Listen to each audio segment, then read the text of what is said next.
बड़ी खुश आइंद न्यूज़ है, इसीलिए मैं सबसे पहले वो पढ़ रहा हूँ। 150 से ऊपर गाड़ी चला रहे होंगे तो ना सिर्फ आपको फ़ाइन किया जाएगा बल्कि आपके ऊपर FIR भी होगी। को याद होगा आज से चंद साल पहले मरी में एक बहुत दिलखराश वाक़या हुआ था जिसमें काफ़ी इंसानी जानें ज़ाया हुई थी। हमारी जो मुल्क में बनने वाली गाड़ियाँ हैं उनकी क्वालिटी ऐसी है कि वो दुनिया में कहीं भी जा सकती हैं। अच्छी वालों के लिए अच्छी खबर ये कि कराची के काफ़ी लोग परेशान होते थे यार।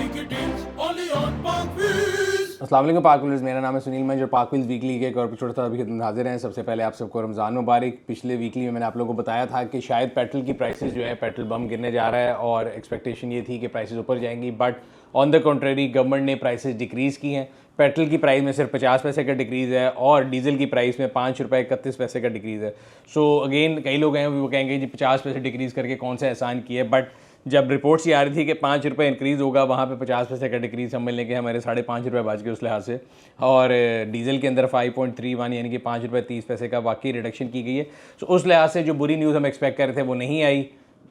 अगर थोड़ी सी भी कम हुई या कम हुई है आप समझ लें उतना ही रहेगी पेट्रोल की प्राइस, लेकिन डीजल की प्राइस कम हो गई और ये 15 तारीख तक रहेगी। अब मिड ऑफ रमज़ान में आके जब रिवाइज़ हो गई तब हम आपको बताएंगे कि क्या सूरत हाल है और क्या हो रहा है। अच्छा, इस दफ़ा जो न्यूज़ है ऑटो इंडस्ट्री से इतनी खास न्यूज़ है, सिवाय एक न्यूज़ है कि निशात जो है हुंडई निशात मोटर उनके तरफ से एक न्यूज़ है, उनके सोशल मीडिया पे एक न्यूज़ थी जो कि मेरे ख्याल से बड़ी खुश आइंद न्यूज़ है, इसीलिए मैं सबसे पहले वो पढ़ रहा हूँ। तो हुंडई निशात मोटर ने जी स्टार्ट कर दिया एक्सपोर्ट करना और उन्होंने जो गाड़ी एक्सपोर्ट की है वो हुंडई सेंटा फे है और वो मेड इन पाकिस्तान गाड़ी है। मार्च 4 को उन्होंने अपने सोशल मीडिया पे इसका ऐलान किया है, तस्वीर भी लगी है जिसमें सोहेल नवाज़ और हसन मंशा साहब जो हैं वो भी नज़र आ रहे हैं और बड़े खुश नज़र आ रहे हैं, and for a right reason कि अगेन पाकिस्तान की इंडस्ट्री जो है अगर जब वो एक्सपोर्ट करना शुरू करेगी तो हमारे पास राइट हैंड की बहुत बड़ी मार्केट है और इसका मतलब ये है कि हमारी जो मुल्क में बनने वाली गाड़ियाँ हैं उनकी क्वालिटी ऐसी है कि वो दुनिया में कहीं भी जा सकती हैं। So it's a first step. I am not saying कि उन्होंने बहुत बड़ी जो है बहुत ज़्यादा गाड़ियाँ भेजी हैं, लेकिन it's a first step in right direction and I like to wish them good luck. और बाकी कंपनियों से भी हम देखेंगे क्योंकि पहले आया था कि कई कंपनियां एक्सपोर्ट करना शुरू कर रही हैं, चंगान ने की थी गाड़ियां, बट उसके बाद एक खामोशी सी होगी। तो हम देखेंगे और उम्मीद करेंगे कि इंशाल्लाह ताला आने वाले दिनों में जो ये इंडस्ट्री है ये और जो है एक्सपोर्ट की तरफ जाए। गाड़ियों की बात हो रही थी तो BYD के बारे में काफ़ी लोग बड़ा परेशान थे शुरू में कि वो आए अगस्त में उन्होंने ब्रांड लॉन्च किया, अक्टूबर में उन्होंने 2 गाड़ियां जो हैं वो बताई कि पाकिस्तान में बुकिंग के लिए खोल दी, जिसमें ऑटो 3 और सील के 2 वेरिएंट शामिल थे। और उसके बाद काफ़ी लोग पूछते थे जी हमारी बुकिंग हो गई, बिकॉज उन्होंने बुकिंग भी ऑनलाइन ली थी, तब तक कोई शोरूम नहीं था।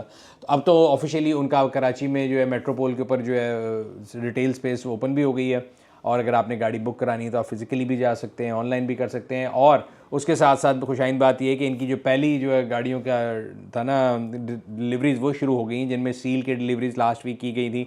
ऑटो 3 की भी आने वाले दिनों में हमें पता लगा कि होने वाली हैं, अच्छी बात है। और साथ साथ वो अपने सर्विस सेंटर भी बना रहे हैं, लाहौर में एक सर्विस सेंटर उनका up and ready to run है, इसी तरह इस्लामाबाद में भी है।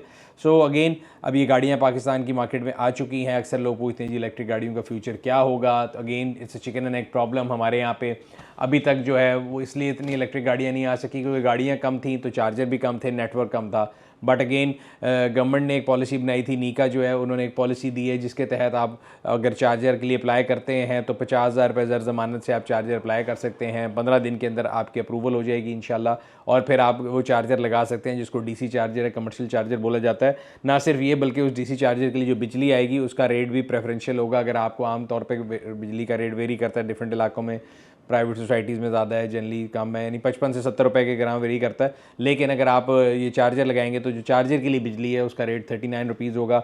इसके लिए आपको कहाँ जाना है, नीका की वेबसाइट पे जाना है, उसका लिंक मैं लगा दूंगा। अक्सर लोग मेरे से पूछते हैं कि जी कहाँ जाएँ, आपने बता दिया लेकिन ये नहीं बताया कहाँ जाना है, तो मैंने अब आपको ये बता दिया है कि आपने नीका की वेबसाइट पर जाना है। ऑटो इंडस्ट्री की बात हो रही थी तो हम आपको बताते रहते हैं कि कौन सी गाड़ी नई आ रही है जिसमें CKD CBU कोई भी गाड़ी होगी। तो लास्ट वीक हम लोगों ने एक फर्स्ट लुक रिव्यू बनाया है, किया कार्निवल का फेसलिफ्ट आया है। हाँ जी, किया कार्निवल बेसिकली जो है लकी मोटर्स की ये जो किया पाकिस्तान को रिप्रेजेंट करते हैं, उन्होंने इसके CB यूनिट जो नया फेसलिफ्ट आया है वो फाइनली शोरूम्स पे ले आए हैं। उसका हम लोगों ने एक फर्स्ट लुक रिव्यू बनाया, अगर आप देखना चाहते हैं तो लगे हुए लिंक पे क्लिक करके देख सकते हैं। अगली जो न्यूज़ है वो ज़्यादातर रीजनल न्यूज़ है, उससे पहले नेशनल न्यूज़ आपको दे देते हैं। नेशनल न्यूज़ ये है कि पूरे पाकिस्तान में पाक व्हील्स का जो ऑटो स्टोर है उसकी सेल जो है रमज़ान सेल वो लग गई है। अप टू 75% आप तमाम प्रोडक्ट पे हासिल कर सकते हैं और जो पाक व्हील्स की अपनी प्रोडक्ट है उस पर फ्लैट 30% ऑफ है। ये सेल जो है 3 से लेकर 13 मार्च तक रहेगी और इसका फ़ायदा उठाने के लिए आप लोग जो है अभी पाक व्हील्स ऑटो स्टोर पे जाएं और अपना ऑर्डर प्लेस कर सकते हैं। रीजनल न्यूज़ की तरफ चलते हैं तो सबसे पहले कराची वालों के लिए अच्छी खबर ये कि कराची के काफ़ी लोग परेशान होते थे, हर जगह एक पार्किंग माफिया था और हर जगह आप जब जाते हैं कराची, क्योंकि मैं कराची काफ़ी ज़्यादा जाता हूँ, तो वहाँ पर वो गाड़ियाँ उन्होंने बनाई हुई थी जिनके पीछे से वो मोटरसाइकिलें उठा के ले जाते थे कि जी ये नो पार्किंग में खड़ी है और उसके पैसे नहीं दिए और ये वो। तो ये सारी नॉनसेंस थी, वो आहिस्ता आहिस्ता ख़त्म होने वाली है और असेंबली ने बिल पास कर दिया है कराची के कि जून के बाद से यहाँ पे कोई पार्किंग जो है वो पेड पार्किंग नहीं होगी, every parking will be free. और मुर्तज़ा वहाब साहब जो वहाँ के एडमिनिस्ट्रेटर हैं उन्होंने ये कहा कि एकदम नहीं हो सकता लेकिन टाइम लगेगा। So by June all the people living in Karachi they will not have to pay any parking fee on paper. Practically अभी कब होगा, कैसे होगा, देखते हैं क्या होगा। मोटरवे के ऊपर चले जाते हैं। मोटरवे की तरफ से न्यूज़ है जी, मोटरवे के ऊपर नई पॉलिसी लाई गई है स्पीड लिमिट की और फ़ाइन की और वॉयलेटर्स के साथ क्या किया जाएगा। बिकॉज पहले होता ये था कि लोग हाई स्पीड पे जाते थे और साथ अलहदा पैसे रख लेते थे, मुझे पता है कि जी हम ये फ़ाइन देते जाएंगे। पहले तो उन्होंने फ़ाइन की प्राइस थोड़ी बढ़ाई थी, अब उन्होंने कहा कि लोग जो नहीं रुकेंगे उनके लिए उन्होंने कहा अगर आप 150 से ऊपर गाड़ी चला रहे होंगे तो ना सिर्फ आपको फ़ाइन किया जाएगा बल्कि आपके ऊपर FIR भी होगी और आपकी जो गाड़ी है वो भी इंपाउंड की जाएगी और ड्राइवर को भी इंपाउंड किया जाएगा। और ये भी ये न्यूज़ आई ही थी और लोगों ने समझा था कि शायद मजाक है और ये मोटरवे पुलिस शायद धमका रही है। तो अगले ही दिन मोटरवे के ऊपर पहला चलान जो है वो हो भी गया, उन्होंने अपने सोशल मीडिया पे भी कहा और वो गाड़ी माशाल्लाह जो भी साहब चला रहे थे वो 173 की स्पीड पे उनका चलान हुआ है और उनको जो है पाबंद सलासिल किया गया है। राइटफुली सो, जब लॉ बनाया गया उस लॉ को फॉलो करना चाहिए और जो लॉ को फॉलो नहीं करता तो फिर लॉ अपना एक कोर्स ऑफ एक्शन लेता है। आगे आ जाते हैं मरी की तरफ। मरी में बर्फ़बारी हुई थी गलियात में और न्यूज़ ये थी कि शायद उसको टूरिस्ट के लिए बंद कर दिया गया। हमारे यहाँ फ़ौरन ना अफवाहें फैलना शुरू हो जाती हैं, तो हमने खैर रेलिवेंट अथॉरिटी से पता किया तो ऐसे कोई रूल नहीं है, हर बंदा जा सकता है। But yes, if you are going with your family तो नेसेसरी प्रिकॉशन लेके जाएँ। आपको याद होगा आज से चंद साल पहले मरी में एक बहुत दिलखराश वाक़या हुआ था जिसमें काफ़ी इंसानी जानें ज़ाया हुई थी। तो कोशिश करें कि आप जब भी जाएँ तो पूरी प्लानिंग के साथ जाएँ। और बात हो रही थी रीजनल न्यूज़ की। लाहौर वालों के लिए, पंजाब वालों के लिए एक न्यूज़ है। लाहौर जो सिटी ट्रैफिक पुलिस के चीफ़ हैं और उन्होंने जो है ना CTO लाहौर अतर साहब, उन्होंने एक प्रेस कॉन्फ्रेंस कह लें, एक ब्रीफिंग की है और उन्होंने इस ख्याल का इज़हार किया था कि उनका कहना ये है कि एक नया फ़ाइन सिस्टम आना चाहिए जिसमें एबिलिटी टू पे के लिहाज से फ़ाइन हो। इसका मतलब ये है कि जितनी बड़ी गाड़ी उतना बड़ा फ़ाइन। उनका कहना ये था और जिसके पीछे सेंस थी कि एक मोटरसाइकिल वाला अगर सिग्नल तोड़ता है तो उसका भी फ़ाइन उतना है, गाड़ी वाला तोड़ता है उसका भी उतना है। सिमिलरली जिस तरह गाड़ी के टोकन जो हैं वो गाड़ी की वैल्यू पे होते हैं, उनका कहना था कि फ़ाइन भी वैल्यू पे होने चाहिए।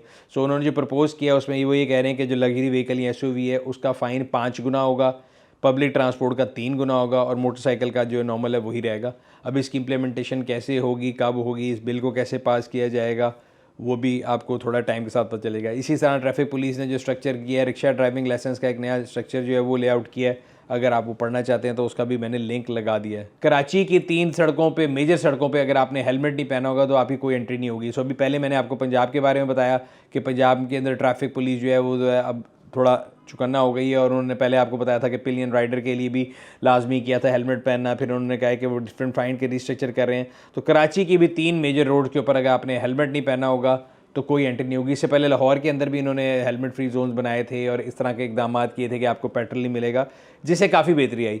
हम हमेशा गवर्नमेंट की काफ़ी चीज़ों को क्रिटिसाइज़ करते हैं, ट्रैफिक पुलिस के काफ़ी एक्शंस को क्रिटिसाइज़ करते हैं, but I think this is a right decision. Again helmet जो है उससे किसी CTO को, किसी CM को, किसी गवर्नमेंट के इदारे को कोई फ़ायदा नहीं होगा, ना उनमें से किसी की ये नॉन इंडस्ट्री है। बिकॉज पाकिस्तान में लोग हेलमेट पहनते ही नहीं तो कोई इंडस्ट्री लगाएगा नहीं, इसलिए तो इस बात से मुबर्रा हो जाएं कि जी उनको कोई फ़ायदा हो रहा है। अक्सर हमारे यहाँ पे ना लोग इस तरह की कॉन्स्पिरेसी करते हैं कि जी फलाना आ गया है, उन्हें हेलमेट पक्का करते हैं ताकि वो अपनी काम चलता रहे। किसी की हेलमेट की कोई फैक्ट्री नहीं, कोई हेलमेट का कारोबार नहीं कर रहा और जो हेलमेट है वो उनमें से किसी के सर पे नहीं जा रहा और वो किसी और की ज़िंदगी नहीं, सिर्फ आपकी और मेरी ज़िंदगी बचाएगा अगर हम उस हेलमेट को पहनेंगे।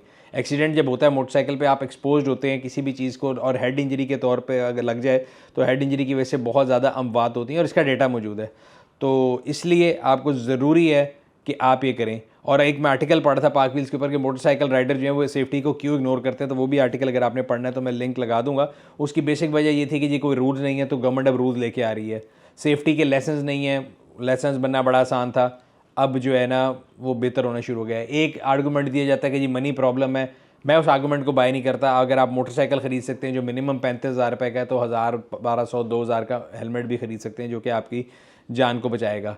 इसके अलावा अदर चीज़ जो मेरे ख्याल से सबसे इंपॉर्टेंट है, वो साइड के जो शीशे हैं वो कोई नहीं लगाता, और उसके बारे में ये आर्गूमेंट दिया जाता है वो चोरी होते हैं, जो कि एक झूठ आर्गूमेंट है, फ्लॉड आर्गूमेंट है। बिकॉज चोरी वो चीज़ होती है जिसकी कोई मार्केट हो। अगर आप मोटरसाइकिल सड़क पे रोक लें तो 90% नहीं 95% मोटरसाइकिलों में वो शीशे नहीं है, तो वो शीशे चोरी करके किसको बेचते हैं, इसलिए वो शीशे चोरी नहीं होते। लोगों को लगता है कि वो फैशन में नहीं है और लोग लगाते नहीं हैं, और जब वो आप शीशा लगा नहीं रहे और आप मोटरसाइकिल चला रहे हैं तो आपको पीछे आने वाली ट्रैफिक का पता नहीं होता, इसीलिए आप अक्सर देखते हैं तो मोटरसाइकिल वाला आपको गर्दन से इंडिकेटर देता नजर आता है, बिकॉज वो देखने की कोशिश कर रहा होता है, और उतने में मोटरसाइकिल जो एक तरफ से दूसरे झोल खाता है, और बहुत अनगिनत एक्सीडेंट होते हैं। ये मुझे नहीं समझ आता कि लोग इसको अपनी जान को इतना ईजी क्यों लेते हैं। कोशिश करें कि ये सारी चीज़ें पूरी करके सड़क पे आएँ। मतलब ऐसी बात है कि मैं तो आज तक ज़िंदगी में कोई ऐसी गाड़ी नहीं चला सका जिसके साइड पे मिरर ना हो और रेयर व्यू मिरर ना हो। तो आखिर में फिर आप सबके लिए रमज़ान का मैसेज है, रमज़ान आ गया है, रहमतों का महीना है, सब इसकी रहमतों का फ़ायदा उठाएं जितना जा सकते हैं। कोशिश करें, अक्सर अब ये देखा गया है कि लोग मस्जिद में जा रहे होते हैं, जिस तरह के जुमे के लिए जाते हैं तो सड़क के सेंटर में गाड़ी छोड़ के चले जाते हैं। अपनी इबादत से दूसरों को तंग ना करें। इस्लाम हमें ये दर्ज देता है कि रास्तों को मत रोकें, बेशक वो इबादत के लिए है या अक्सर रमज़ान में होता है कि फ़्रूट और उसके ठेले लगते हैं। तो कोशिश ये करें, मैं किसी के कारोबार के अगेंस्ट नहीं हूँ, लेकिन इंक्रोचमेंट नहीं होनी चाहिए, लोगों के लिए सड़क का रास्ता नहीं बंद होना चाहिए, लोगों के लिए तकलीफ़ नहीं होनी चाहिए।